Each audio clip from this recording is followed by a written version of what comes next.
বিসমিল্লাহির রহমানির রহিম। দর্শক, আজকে একটা খুবই গুরুত্বপূর্ণ একটি অভিজ্ঞতা আপনাদের সাথে শেয়ার করবো। একটা কেস স্টাডি নিয়ে আলোচনা করবো আপনাদের সাথে।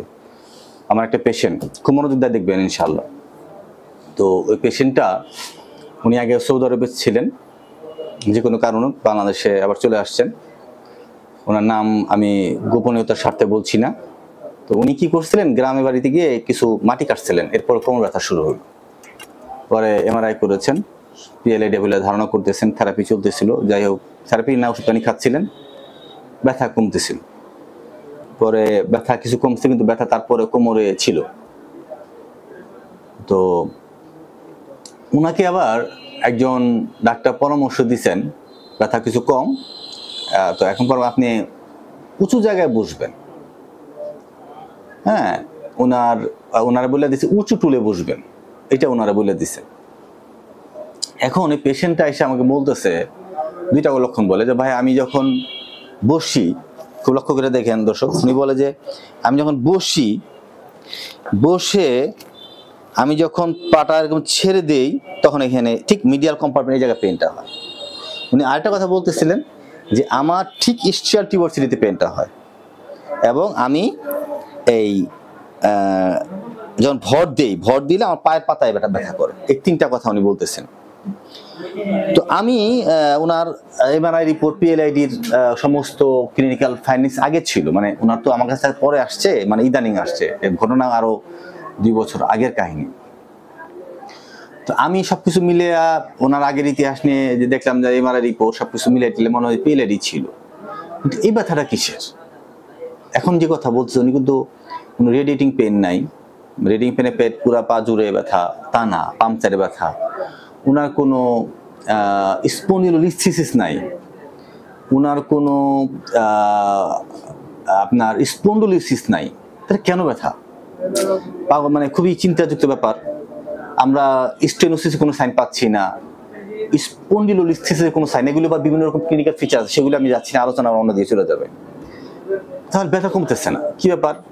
তো বহু চিন্তা ভাবনা করে আমরা খুব অ্যানালাইসিস করে বের করলাম যে আসলে ওই যে ডাক্তার পরামর্শ দিছিলেন ওনারে যে উঁচু টুলে বসবেন, খুব গুরুত্বপূর্ণ। দেখেন কি বলছে, উঁচু টুলে বসবেন। উনি কথা শুনে, উনি হার্ডওয়্যারের ব্যবসা করে, ইলেকট্রিক ব্যবসা করে।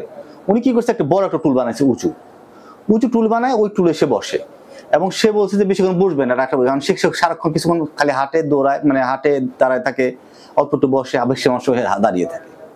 একটা পিএলআইডি পেশেন্ট, এমনি তো তার কোমরের অবস্থা খুব খারাপ, মাসেল অনেক টাইট হয়ে আছে, ব্যাক মাসেল, ইলেকট্রোস্পাইনি, মাল্টিফিটাস মাসেলগুলো খুবই লোড থাকে এমনি। এর মধ্যে আবার ওই ডাক্তারের পরামর্শ শুনে সে তো, এখন উনি কি করছে দেখেন, উনি করছে এরকম উঁচু একটা টুলে বসছে। সে টুলে বসার পর তার পা তো আর নিচের দিকে ফ্লোরে থাকে না, তার পা থাকে এরকম, আরো টুল উঁচু, পা থাকে এরকম থাকলে, আর বলছে যে আপনার সবসময় সোজা হয়ে টান টান করে বসবেন। টান করে যখন উনি বসে, খেয়াল করেন, তখন হচ্ছে কি, আমার অবজারভেশন সেটা হচ্ছে, যখনই পাটা এরকম থাকে, তার মানে কি, তার মানে হলো এই হ্যামাস্ট্রিংটা প্রচন্ড টাইট হয়ে যায়, শর্ট হয়ে যায়। কারণ হ্যামাস্ট্রিংটা আজ নিফ্লেকশন করা, আর উনি থাকে এরকম থাকার না, দীর্ঘ সময় থাকার কারণে হ্যামাস্ট্রিং শর্ট হয়ে গেছে, নাম্বার 2। আর পাটা যখন এরকম থাকে, তখন এই মিডিয়াল কম্পার্টমেন্ট মাসেলটা উইক হয়ে পড়ে, কারণ পাটা তো দীর্ঘ সময় এরকম থাকে। আমরা যখন নিচে বসি, তখন তো পাটা আমাদের সাপোর্ট থাকে, ফলে মিডিয়াল কম্পার্টমেন্ট মাসেলের উপর লোড পড়ে কম। উনি দীর্ঘ সময় এরকম পা ঝুলায় থাকার কারণে পাটা, মিডিয়াল কম্পার্টমেন্ট মাসেলটা উইক হয়ে পড়ছে, ওদিকে হ্যামাস্ট্রিং টাইট হয়ে গেছে।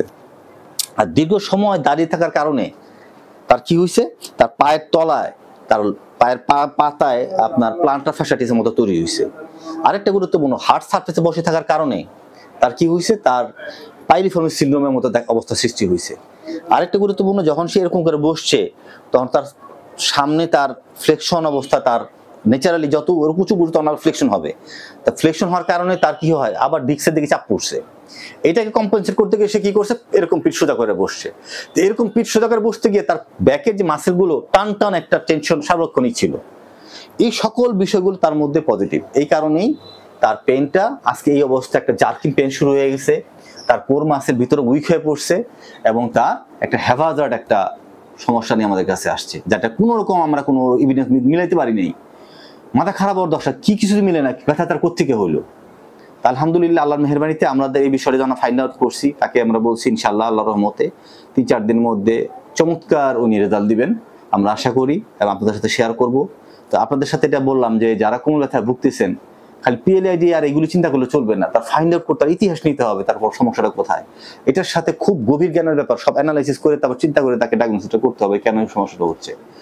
আল্লাহর মেহেরবানি আমরা চেষ্টা করতেছি, আমরা পারবো তা না, আমাদের প্রচুর ব্যর্থতা আমাদের আছে, আমরা অনেক পেশেন্ট আমরা পারি নাই, আমরা অনেক পেশেন্ট আমাদের আল্লাহ মেহেরবানি ভালো করছি, দেখা গেলো 90% হয়তো ভালো, 10% এখনো ব্যর্থ, আমরা অনেক জায়গায় পারতেছি না।